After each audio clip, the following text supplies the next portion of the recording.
The arena lights blaze white-hot, slicing through the haze like Judgment Day. 40,000 phones rise in unison, a constellation of trembling screens.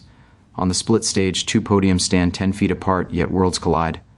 Donald Trump leans forward, knuckles whitening on the wood, his red tie swinging like a hangman's knot. His voice booms, raw and venomous. "You, sir, are a communist invader who wants to turn New York into Caracas." Gasps ripple through the crowd, sharp as cracked ice. A mother clutches her hijab-wearing daughter in the third row. A veteran, in a faded Marine's cap, mutters, "Not in my country." The accusation hangs in the air, thick and radioactive. Cut to Zohran Mamdani. The camera lingers on his eyes, dark, steady, ancient, no flinch, no blink. His right hand rests on the podium, fingers relaxed, the way a surgeon steadies before the first incision. The overhead spot catches the faint scar on his knuckle, a childhood reminder of playground taunts after 9/11. The room holds its breath. Trump barrels on, voice climbing. "You weren't even born here. You sneak in. You take our homes. You lecture us about socialism while your people flood our borders." The crowd fractures, boos thunder from the rafters. A chant starts somewhere in the nosebleeds, "USA, USA," but it wavers uncertain because Mamdani hasn't moved, hasn't spoken. His silence is a weapon. Close up, a bead of sweat traces Trump's temple, betraying the mask. His tie now looks less like power, more like a noose tightening with every syllable. The moderator's gavel cracks, useless against the roar. Mamdani finally lifts the microphone.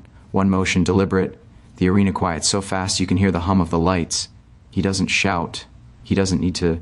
His voice cuts clean through the chaos, low and unshaken. "Mr. President, I was 7 when my parents carried me across an ocean so I could breathe free. You want to talk invasion? Let's talk about who's really trying to steal the American dream." The room detonates. Phones swing toward him like compasses to true north. Somewhere in Queens, a bodega owner pauses mid-sweep, tears in his eyes. On TikTok, the clip is already looping, already viral, already war. But this is only the opening salvo. What happens when the man who survived dictatorship stares down the king of chaos and refuses to kneel? The arena's echo fades, but the venom lingers like smoke after a firebomb. Trump's words, "communist invader," aren't just a slur, they're a declaration of war on the soul of a city that's always been America's beating heart of reinvention. Cut to the streets of Queens, where the debate feeds live on a bodega TV, freezing a line of tired construction workers in their falafel wraps. One of them, Javier, a father of 3 from Ecuador, whispers to his buddy, "If they come for him, who's next? Us?" The camera pans across the nation, from Rust Belt diners in Ohio, where waitresses scroll the clip mid-shift, to LA high-rises where immigrant nannies clutch their phones, eyes wide with that old fear. This isn't theater. This is 2025. America, teetering on the edge of a chasm. Flashback 6 months, the year dawned under Trump's iron fist. His second term, a blitz of executive orders that turned promise into peril. Rents, already a noose around the working class, snapped tight by spring. Median apartments in New York had surged 32% since 2019, hitting $3,200 a month in Brooklyn alone, up 4.8% just from the year before per HUD's grim ledger. Families like the Garcias in the Bronx, who'd clawed their way from Section 8 vouchers to a 2-bedroom dream, watched eviction notices pile up like autumn leaves. "We pay half our check for this shoebox," Maria Garcia tells the Lens, her voice cracking as she folds tiny uniforms on a kitchen table scarred by too many meals skipped. Now Trump's tariffs jack up the groceries and ice knocks at dawn. How do you dream when survival's the only fight? Tariffs, the golden goose turned Gorgon. Trump's America First blitzkrieg slapped 10% baselines on nearly every import, spiking costs for everything from Canadian lumber to Chinese electronics. In NYC, the pulse of global trade, it was a gut punch. Wall Street bonuses flatlined 20% as supply chains snarled. Tourism cratered with a 25% drop in cross-border shoppers from Canada, gutting Buffalo's retail strips and Manhattan's luxury boutiques. Governor Hochul's roundtables rang with small business owners' pleas.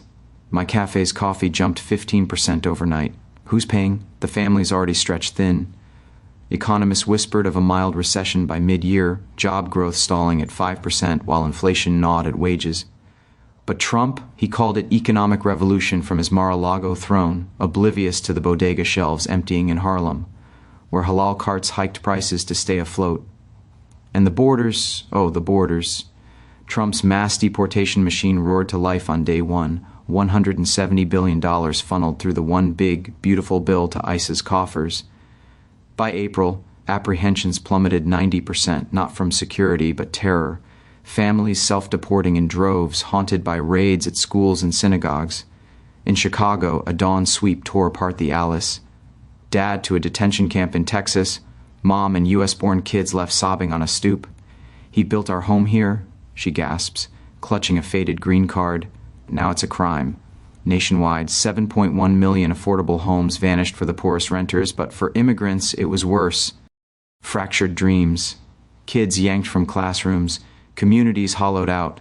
Trump's visa bans on 12 nations, Haiti, Somalia, Iran, sealed the gates, stranding kin in war zones while mixed-status families in NYC lived in whispers, dodging checkpoints that funneled them into expedited removal hell. Into this storm rises Zohran Mamdani, not as a savior from on high, but a son of the struggle. At 34, the Queen's Assemblyman, Ugandan-born, 9/11 scarred, stormed the Democratic primary like a monsoon, channeling Eugene Debs's fire into viral TikToks that rapped affordability anthems to young voters. His coalition? Bodega clerks and baristas, South Asian aunties and Black Lives Matter vets all united against the billionaire's boot. By November, polls crowned him frontrunner, his pledge for rent freezes and public housing booms a clarion call. New York isn't Trump's playground, he thundered at a Flushing rally, fists raised amid a sea of hijabs and dashikis. It's our fortress for the forgotten. Exit polls later showed him flipping Trump-leaning renters with raw talk of cost-of-living crusades, proving dignity could outvote division. But here's the knife's edge.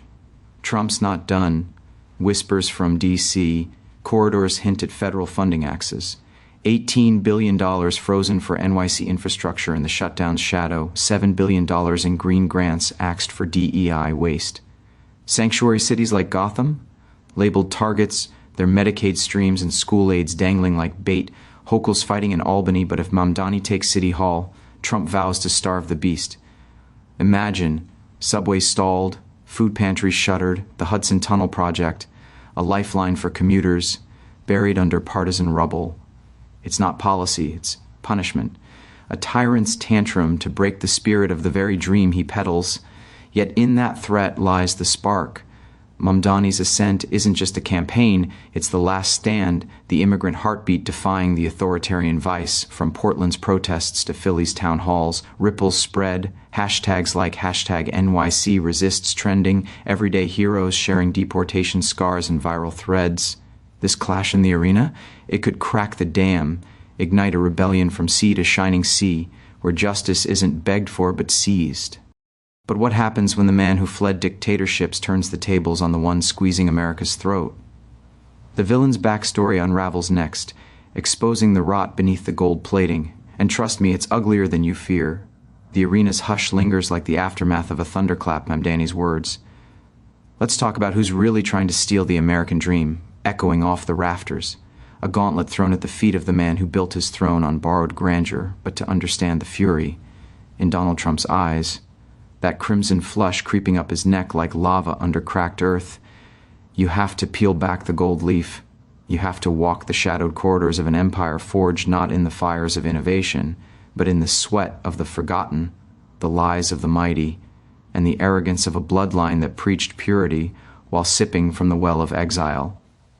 Picture it, 1885, the cobblestone streets of Kallstadt, Germany, slick with autumn rain.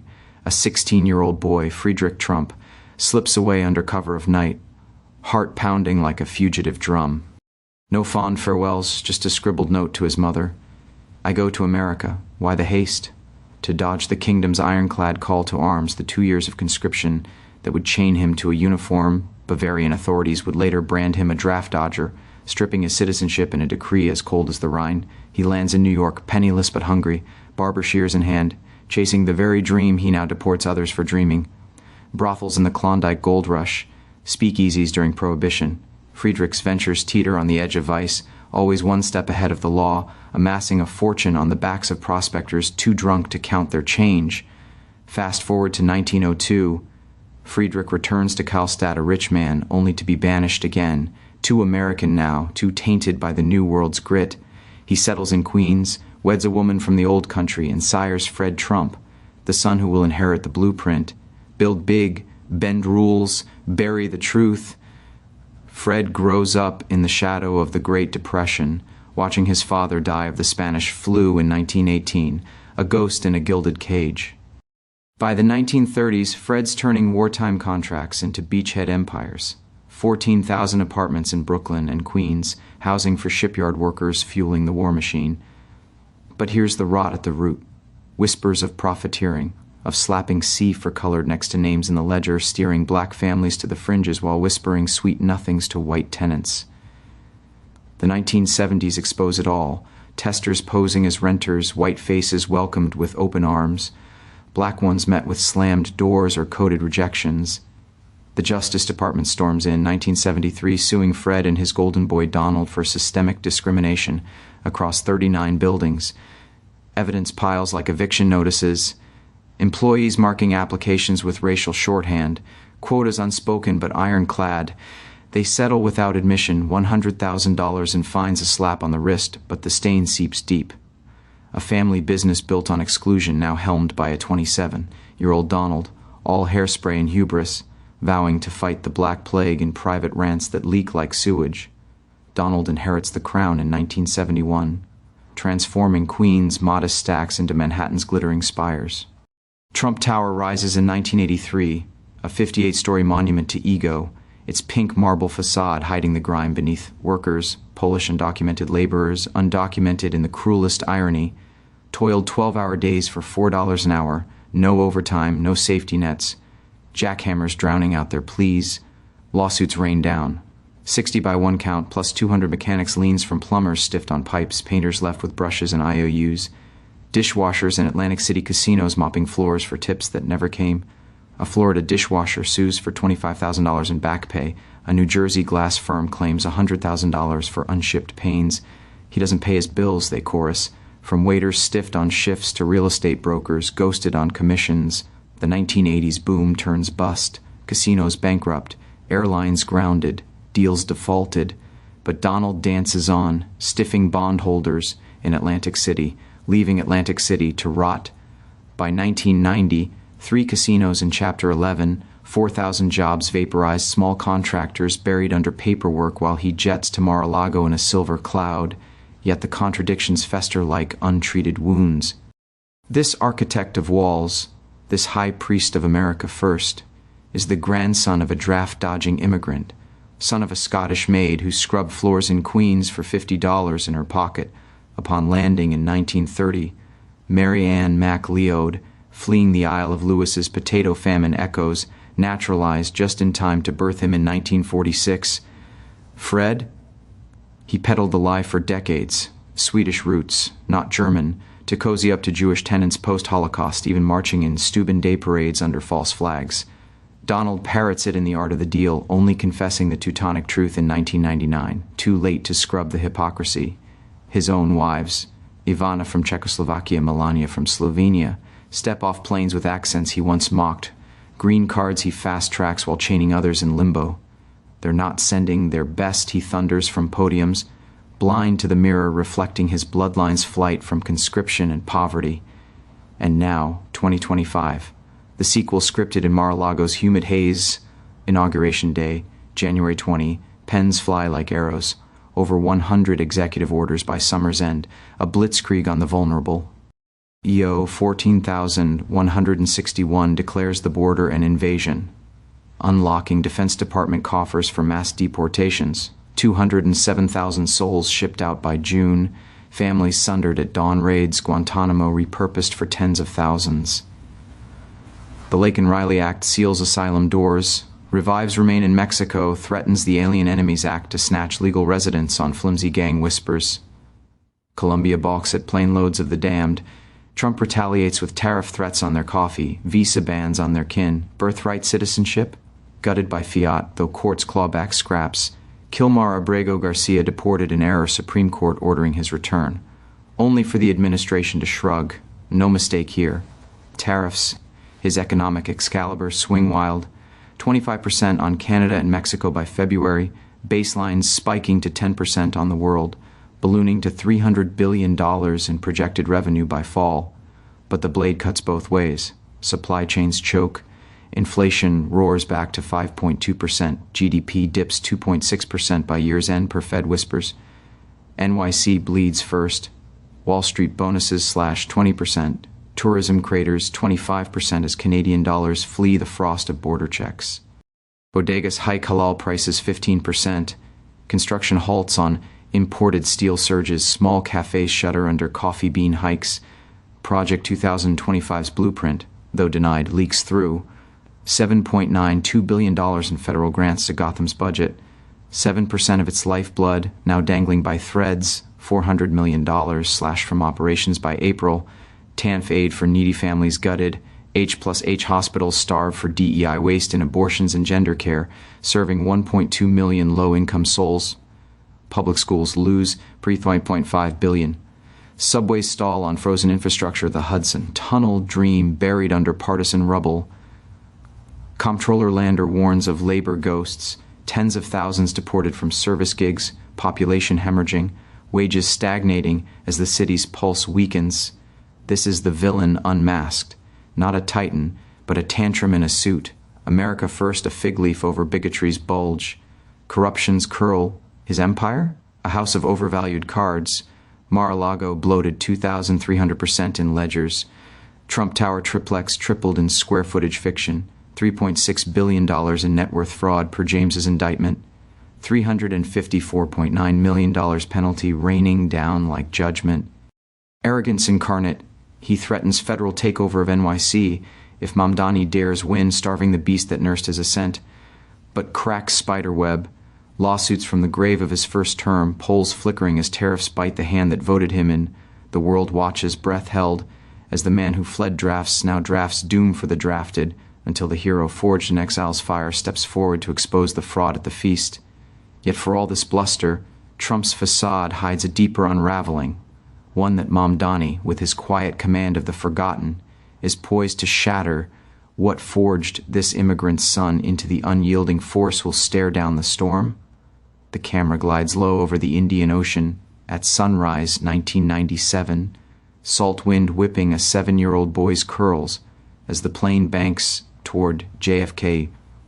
Zohran Mamdani presses his face to the window, clutching a stuffed lion his mother stitched from leftover sari scraps. Below, the Atlantic swallows the last of Uganda's coastline. Behind him, a country unraveling under AIDS, corruption, and whispers of war.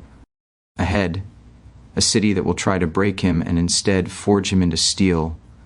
His parents, Mariam, a biochemist turned taxi dispatcher, Ahmed, an architect who will drive that same cab at 3 a.m., carried 2 suitcases and one impossible dream, that their son will speak without fear. They land in Jackson Heights, Queens, in a 1-bedroom where the radiator clangs like gunfire.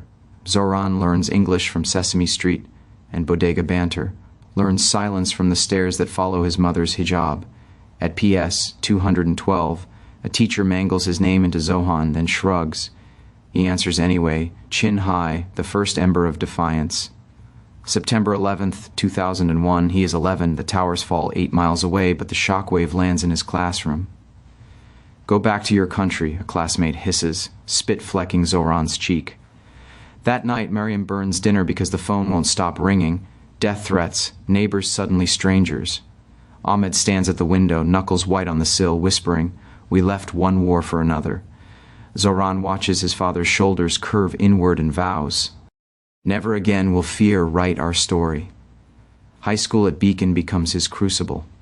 He organizes the first Muslim student association after the principal bans prayer rugs, when the NYPD's demographics unit infiltrates the group. Zohran leaks the surveillance logs to the school paper. Front page, above the fold, the ACLU calls, reporters swarm. His mother begs him to stay quiet. He answers, "Silence is how they win." At 17, he testifies before city council, voice steady, citing the Fourth Amendment like scripture. The room of gray suits leans forward, stunned by the teenager who refuses to flinch. College at Bowdoin offers escape, but duty drags him back. Summers, he interns with the Foreclosure Prevention Project in South Jamaica. He sits at folding tables in church basements, translating legalese for grandmothers who've paid mortgages for 30 years only to face sheriff auctions. Mrs. Delgado, 78, diabetic, clutches his hand. They say the bank owns my memories. Zohran stays until midnight drafting hardship letters, teaching her to record every call. When the bank caves, she bakes him empanadas and cries into his shoulder. He tastes salt and resolve. Music becomes his megaphone. Under the name Mr. Cardamom, he drops Rent is Due, a track that samples his mother's lullabies over 808 seconds. Lyrics slice. They want us invisible but watch us build the skyline. The song explodes on SoundCloud, 500,000 streams in a week, shared by AOC, retweeted by Killer Mike.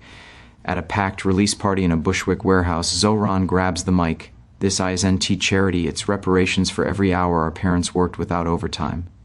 The crowd roars, a congregation of the exhausted and electric law school at NYU temps, but the streets need him more. In 2017, at 26, he door knocks for a socialist city council candidate, rain soaking his hoodie. They lose, but he learns the math of power. 4,000 doors equal to 400 votes, equal to one seat. He files for state assembly in 2020, running on rent freezes, public child care, and homes guarantee. Opponents smear him as a Sharia socialist. He responds with block parties, free haircuts, voter registration, halal hot dogs. South Asian aunties in Saris chant his name beside Dominican grandpas in Guayaberas. He wins by 3,000 votes, the youngest Muslim ever in Albany. In the assembly he authors the Good Cause Eviction Bill, shielding 2.2 million renters from arbitrary displacement. Landlords howl, tenants flood his office with thank you cards. He sleeps 4 hours a night, drafting legislation by day, recording verses by night. On TikTok, he breaks down budget votes in 30-second bursts, millions of views, Gen Z flooding the Capitol steps. When Trump's 2025 deportation surge begins, Zohran is first on the tarmac at Stewart Air Base, live streaming as mothers are zip-tied. This is not security, he tells the lens, voice cracking but unbroken. This is ethnic cleansing with paperwork. Every scar has tempered him. The childhood taunts taught empathy, the foreclosure tables taught strategy, the music taught reach, the assembly taught leverage. He is 34 now, lean from Ramadan fasts and campaign sprints, eyes carrying the weight of every family he couldn't save and the fire of everyone he did. His mother still drives that cab at dawn. His father still sketches unbuilt mosques on napkins. They watch the debate feed on a cracked phone screen in the dispatch office. Pride and terror braided tight, tonight, on that national stage. Zohran stands not as a politician, but as a promise kept. To the 7-year-old staring out the airplane window, to the grandmothers clutching eviction notices.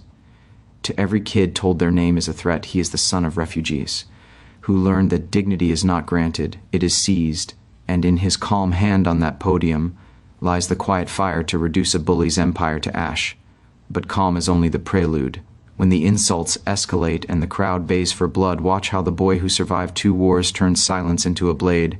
The arena is a pressure cooker, steam rising from 1,000 collars, the air thick with the metallic tang of fear and fury. Trump's tie is loosened, a red flag of surrender he refuses to see. He slams the podium like it owes him money. This man wants to hand your rent checks to Caracas. He'll turn Central Park into a tent city for illegals. His voice cracks on the last word, a hairline fracture in the armor. The crowd splits, half erupts in programmed cheers, half hisses through teeth clenched in doubt. A woman in a Make NYC Great Again cap clutches her purse tighter, eyes darting to Mamdani as if he might sprout horns. Mamdani doesn't blink. He lets the echo die, a conductor silencing an orchestra with one raised finger.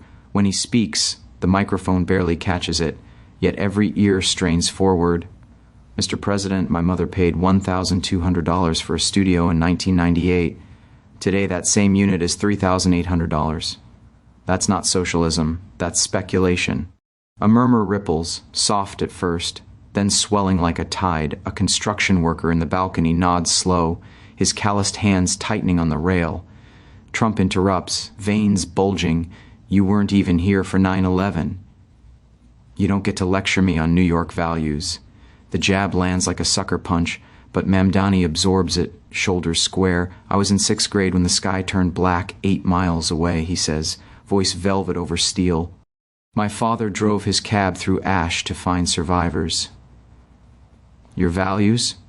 Golfing at Bedminster while first responders choked on dust. The balcony worker's nod becomes a fist pump, a phone flashlight flicks on, then another, tiny beacons in the dark. The moderator tries to rein it in, but Trump barrels over her. Your daddy's a taxi driver. Mine built skyscrapers. He jabs a finger like a bayonet. Mamdani smiles, small and lethal. Your skyscrapers were built by men my father drove home at 4 a.m. for $12 an hour. Some of them still haven't been paid. A collective inhale sucks the oxygen from the room. In the press pen, a Bloomberg reporter's jaw drops. The quote is already typing itself into history. Trump's face cycles crimson to purple. You're a radical. You want to defund the police, open the borders, give free apartments to gang members. The accusations pile like debris in a storm. Mamdani waits, counting heartbeats. When the rant sputters, he leans in. I want to fund housing so fewer kids sleep in precincts. I want borders that process asylum claims in weeks, not decades. And I want the gang you're afraid of, the one that evicts grandmothers for profit, to finally pay its taxes. The arena fractures louder now, boos from the MAGA phalanx, but cheers from the rafters, raw and ragged. The sound of people recognizing their own lives in his words. Sweat beads on Trump's upper lip, catching the spotlight like a guilty tear. He pivots to tariffs, voice rising to a shout. I saved American jobs. You'd let China eat our lunch. Mamdani's response is a scalpel. Your tariffs raised the price of diapers 18%. Tell the single mom in Staten Island how that's lunch. A laugh escapes the crowd, sharp, involuntary, the first crack in the dam. Trump's eyes dart to his aides, frantic semaphore. The teleprompter scrolls useless platitudes. The temperature climbs another degree. A chant starts in the nosebleeds. Zohran, Zohran, and spreads like wildfire through the cheap seats. Trump tries to drown it with volume, but his words slur into each other, a boxer swinging at shadows. Mamdani stands motionless, the eye of the hurricane, every syllable landing clean. You call me foreign, my constituents call me at 2 a.m. when Con Edison shuts off their heat. That's the only foreign policy that matters. The moderator's gavel is a toy hammer against a tsunami. Trump leans so far over his podium, the wood creaks. You're finished, kid. I'll cut every dollar to this city until you're begging on the curb. The threat hangs ugly and naked. The arena holds its breath, waiting for Mamdani to crumble. He doesn't. He smiles, the same smile he gave the foreclosure judge who tried to rush Mrs. Delgado's hearing. Threaten all you want, he says, voice low enough that the microphones strain. But the curb is where I learned to fight, and I brought receipts. The room detonates. Phones rise like periscopes. Somewhere in the chaos, a single red tie flaps loose, a surrender flag. No one told its owner to wave, but receipts are only the prelude. When the calm center finally unleashes the storm, even the lights will flicker. The arena is a held breath. 40,000 lungs pause mid-inhale. Mamdani's fingers tighten on the podium, the scar on his knuckle catching the spotlight like a lightning bolt frozen in time.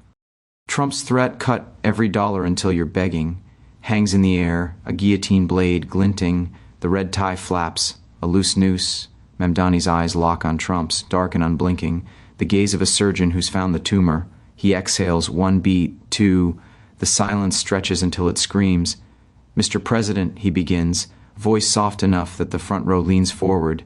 You just threatened to starve a city of 9 million souls because one assemblyman hurt your feelings. A ripple of laughter, sharp, incredulous, skitters through the crowd. Trump's mouth opens, closes, no sound. Mamdani lifts a single sheet of paper, plain white, no teleprompter glow. This is Mrs. Delgado's eviction notice. You remember her, the 78-year-old diabetic from the Bronx who baked me empanadas when I saved her home. Your tariffs raised her insulin copay by $32 a month. She skipped doses to pay rent. Last week, she lost 2 toes. He lets the paper flutter to the podium like a white flag of surrender from the system itself. The arena gasps. A collective wound. Trump recovers, voice booming. Fake news. She should have worked harder, but the words land flat, a brick in water. Mamdani doesn't raise his voice. He doesn't need to. She worked 40 years as a home health aide, wiping the mouths of men who golf at Bedminster. You call that not hard enough? The crowd row populated. A chant starts low, Delgadoo, then swells into a roar that shakes the rafters. Trump's eyes dart to the exits, then back, trapped. Mamdani presses on, each fact a hammer blow. Your tariffs added $210 to the average family's grocery bill. In Harlem, that's the difference between formula and hunger. In Flushing, it's the difference between a kid's subway fare and walking 3 miles to school in February. Turns the page. Here's Javier from Queens, the Ecuadorian dad. You called an invader. He builds your hotels. Your steel tariffs raised his material costs 15%. His boss laid off half the crew. Javier now works 2 jobs, Uber at night, construction by day. His daughter hasn't seen him awake in 3 weeks. The camera cuts to Javier in the audience, eyes shining, fists clenched. The arena's phones rise like a forest of torches. Trump interrupts, voice cracking. I created jobs, millions, Ma'am P.O. Bach shakes his head, almost pitying. You created bankruptcy filings. 6 corporate Chapter 11 seconds, 4,000 casino workers stiffed in Atlantic City. And now, your Project 2025 blueprint, leaked last month, cuts $7 billion in federal aid to New York. That's 1.2 million patients at H+H hospitals. That's every subway escalator in the Bronx frozen by Christmas. That's the Hudson Tunnel Project. 20,000 union jobs buried under your vendetta. The moderator tries to interject, but Mamdani raises one finger. The room obeys. You said I want socialism. Let me tell you what I want. He steps from behind the podium. No notes now, just fire. I want the same deal your grandfather got when he dodged the draft and landed in New York with nothing but a barber's kit. I want the same deal your mother got when she scrubbed floors for $50 and a green card. I want opportunity, not oligarchy. The arena explodes. A standing ovation crashes like a wave. Trump's face cycles through colors. Crimson, purple, ghost white. He grabs the microphone, voice shrill. You're a liar, a radical. I'll shut this city down. But the words dissolve into static, drowned by the chant, Zohran, Zohran. Even the MAGA section wavers. One man in a red hat lowers his sign, eyes fixed on the stage. Mamdani waits for silence, then delivers the kill shot. You keep saying America first. Let me show you what that looks like. He gestures to the Jumbotron. A video rolls, grainy bodega security cam footage. A mother, hijab askew, counting pennies for milk. Cut to a construction site. Javier's crew idle. Steel beams rusting under tariffs. Cut to Mrs. Delgado's hospital bed, bandaged feet, tears carving tracks through wrinkled cheeks. The final frame. Mamdani at her bedside, holding her hand as she whispers, Tell them we're still here. The arena is a cathedral of outrage and awe. Trump's mouth opens, closes, opens again. No words. His tie hangs limp, a defeated serpent. Mamdani steps back to the podium, voice now a whisper that somehow fills the stadium. This isn't about left or right. It's about who gets to eat, who gets to breathe, who gets to dream. You built walls, I build homes. You hoard gold. I share hope. And hope, Mr. President, is the one tariff you can't slap on the American people. He drops the mic. Literally, the thud echoes like a gavel, the arena detonates, phones stream live to millions. Hashtag hope over hate trends before the echo fades. Trump stands frozen, a statue of his own unraveling, as the crowd surges toward the stage, a human tide lifting the son of immigrants on shoulders of strangers turned family. But the night is young, and the ripples are just beginning to spread. The arena's roar hasn't faded, it's metastasized. As Mamdani's mic thud echoes into eternity, the Jumbotron glitches, phones erupting like fireworks, notifications pinging in a symphony of revolution. 40 million views in the first hour. The clip of his takedown rocketing across TikTok, X, Instagram, a digital wildfire scorching the night. Hashtag turn the volume up ignites at midnight. 0 to a million posts by dawn, a clarion call born from Mamdani's unscripted thunder. Turn the volume up on the people you've tried to silence. Memes flood the feeds. Trump's red tie morphing into a gag. Mamdani's steady gaze photoshopped over Rocky Balboa's silhouette. Climbing the steps of City Hall. One viral edit loops Javier the construction worker's fist pump to Kendrick Lamar's, "All right," caption, "This is what resistance sounds like." By 2 a.m., it's the top global trend, outpacing even the shutdown's latest outrage, with Gen Z creators remixing it into protest anthems that sample bodega bells and subway rumbles. Cut to AOC's Brooklyn brownstone, fairy lights flickering over takeout falafel boxes. Her phone buzzes like a hornet's nest. She hits record at 1:47 a.m., eyes blazing, hijab loose from a late strategy call. Zohran didn't just clap back. He cracked the code. Trump's threats? That's fear talking. New York just showed the world. We don't kneel, we rise. Hashtag turn the volume up. The video hits 10 million views by sunrise, her squad amplifying. Ilhan Omar threads it with stories of Somali families spared by Mamdani's sanctuary bills.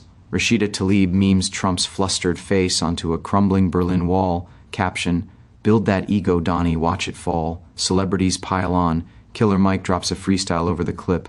Bars slicing tariffs like butter. You tax my grits, I tax your myths. Lin-Manuel Miranda tweets a Hamilton remix. Immigrants, we get the job done, louder now. Even John Legend chimes in from his piano bench. A soulful cover of Mamdani's Rent is due going live on YouTube, pulling in black church choirs from Atlanta to Oakland. The fire spreads, a constellation of stars turning one man's poise into a supernova. But the real quake hits the Beltway, where politicians scramble like rats in a floodlit alley. Trump's Truth Social erupts at 3:15 a.m., all caps fury. Zohran Mamdani is a 100% communist lunatic who hates Jews in America. Any Jewish person voting for this Jew hater is stupid. I'll cut every dollar to NYC, and so IT begins. The post backfires spectacularly, quote tweets, exploding with screenshots of his own immigrant grandparents, Friedrich the Draft Dodger fleeing Germany like a ghost in the fog. Schumer, bleary-eyed in his Senate office, fires back.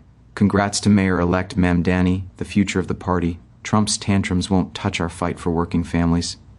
Hakeem Jeffries hosts an emergency caucus call at dawn, vowing federal shields for NYC's $18 billion in frozen infrastructure funds, the Hudson Tunnel, subway escalators, H-plush hospitals gasping under the shutdown's boot. Even Cuomo, licking primary wounds from his independent flop, mutters to CNN, Zohran's green, but Trump's threats? That's how you lose the moderates. Republicans fracture. Sliwa, the GOP also ran, tweets sheepish support for Mamdani's guts, while MTG rages on Fox. This is the swamp swallowing itself. The scramble turns to scramble. GOP senators from blue states like Murphy and Connecticut whisper filibuster threats on Trump's funding acts, fearing voter backlash in their own backyard diners. The ripple doesn't stop at Marble Halls. It crashes into the veins of everyday America, from rain-slicked Seattle sidewalks to dust-choked Texas taquerias. In a Queens halal cart at 4 a.m., Maria Garcia, Mrs. Delgado's daughter, watches the clip on her break, tears salting her samosas. She posts a shaky video. My mom lost toast to his tariffs. Zohran saved her home. This is for every abuela fighting the bill collectors. It garners 500,000 likes, replies flooding with hashtag #MyMamdani A Filipina nurse in Chicago shares her deportation scare, vowing to run for alderman. A Vietnamese nail tech in Houston films her salon crew chanting, "Turn it up," over manicures, pinkies raised like fists. In a Detroit auto plant, shift workers pause the line, union rep blasting the speech over speakers, horns honk in solidarity. A wildcat cheer echoing off assembly belts. Down south, in a Charleston dojo, a black sensei pauses sparring, screen shared. Trump talks tough. Zohran lives it. Kids, this is what a belt means. Earned, not inherited. Teens in the mats drop to knees, not in defeat, but prayer, hands clasped, eyes on the future. By noon, the movement metastasizes. Hashtag turn the volume up spawns sister tags. Hashtag Mamdani mayhem in LA, where Chicano organizers blockade an ICE van with taqueria trucks. Hashtag volume up Virginia in Richmond, flipping a statehouse seat with Mamdani yard signs. Viral threads trace the defiance. A Maine lobster fisherman, tariff screwed out of Canadian markets, tattoos Zohran's scar-knuckle fist on his forearm, posting, "From Callstat draft dodger to my kid's hero, tables turned. In Phoenix sun-baked lots, dreamers host pop-up rap battles, freestyling Mamdani bars against border walls. The outrage at Trump's Jew-hater slur? It unites. Jewish organizers from J Street flood X with Not in Our Name, sharing Passover seders disrupted by raids. Muslim youth in Dearborn light iftars with lanterns reading dignity over division. Polls shift overnight. National approval for Mamdani's resistance blueprint spikes 12 points per Morning Consult flash survey, with independents murmuring, "If a kid from Queens can stare down the king, maybe we can too. This isn't echo, it's earthquake." A local debate dust-up blooms into a national nerve strike, everyday whispers turning to war cries, from factory floors to family tables, Trump's threats meant to crush, only fan the flames, funding freezes announced by OMB's vote draw lawsuits from Blue City mayors, a chorus of not on our watch. Mamdani, holed up in a Flushing community center, scrolls the surge with his mom, her cab radio tuned to WNYC recaps. "They heard us, Beta," she murmurs, hand on his. He nods, the scar itching like prophecy, but as the shock waves cresting into a tide that could drown empires, one truth emerges. Redemption isn't quiet. It's a roar, building to a moral thunder that demands we all turn up the volume on our own unbreakable stories. The sun rises over Flushing meadows, gold spilling across the Unisphere like liquid mercy. Zohran Mamdani stands on the steps of Queensborough Hall. No podium, no teleprompter, just a cracked megaphone borrowed from a street vendor and a crowd that stretches to the horizon. Behind him, the globe turns slowly, continents glinting, a reminder that no wall can cage the world. In front, 9,000 faces, hijabs and hard hats, yarmulkes and Yankees caps, grandmothers in wheelchairs and toddlers on shoulders, hold their breath as one. He lifts the megaphone, his voice hoarse from victory laps through every borough still cuts clean. Last night, a man who inherited skyscrapers tried to bury a city under threats. He called me an invader. He called you collateral damage. But look around. He sweeps an arm across the sea of humanity. This is the invasion he fears, an invasion of hope. A cheer rises, raw and ragged, the sound of people who've paid too much rent for too little sleep. Mamdani waits, lets it crest, then crash. When silence falls again, it's heavier, sacred. Mr. Trump wanted to teach us division. Instead, he taught us dignity. He steps down one stair, closer to the crowd, megaphone lowered now, speaking heart to heart. Dignity isn't a birth certificate. It's the nurse who works double shifts so her kid can dream in English. It's the cabbie who drives through blizzards to keep the city moving. It's Mrs. Delgado refusing to let diabetes steal her home, or her vote. He points to her in the front row, bandaged feet in orthopedic sneakers, eyes shining like new pennies. She lifts a trembling fist. The crowd answers with a roar that rattles windows in Corona. Service over supremacy, Mamdani continues, voice rising like a tide. That's the American heartbeat, not gold toilets in the sky, but bodega owners extending credit when paychecks run dry. Not private jets to Mar-a-Lago, but subway riders giving up seats for strangers. Not tariffs that punish the poor, but policies that lift the load. A little girl in a Knicks jersey tugs his sleeve. He kneels, megaphone forgotten. "Are you going to fix my school?" she whispers, loud enough for the mics to catch. He smiles, the same smile he gave foreclosure judges and hate mail trolls. "We're going to fix it together, Mia, starting with breakfast, free, every morning." The girl beams, her mother tears carving tracks through exhaustion, mouths, "Thank you." Mamdani stands, turns to the cameras live streaming to millions. To every kid watching from a cramped apartment in Jackson Heights, a trailer in Appalachia, a shelter in the Bronx, this is your America too. The one your parents crossed oceans and deserts for, the one that says your name, is not a threat, but a promise. He raises both fists now, scars catching sunlight. Unity crushes corruption, every time, not because it's easy, because it's earned. In the sweat of construction sites, in the prayers at dawn, in the empanadas shared across kitchen tables where languages mix like spices in a pot.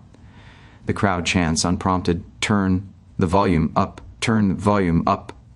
Mamdani joins them, voice cracking with joy until the chant becomes a hymn, a heartbeat, a revolution. He lowers his fists, voice soft again, almost a lullaby. Tonight, we don't celebrate a win over one man. We celebrate a win for the idea that no billionaire's tantrum can outshout a people's truth. America's heart doesn't beat in boardrooms or bunkers.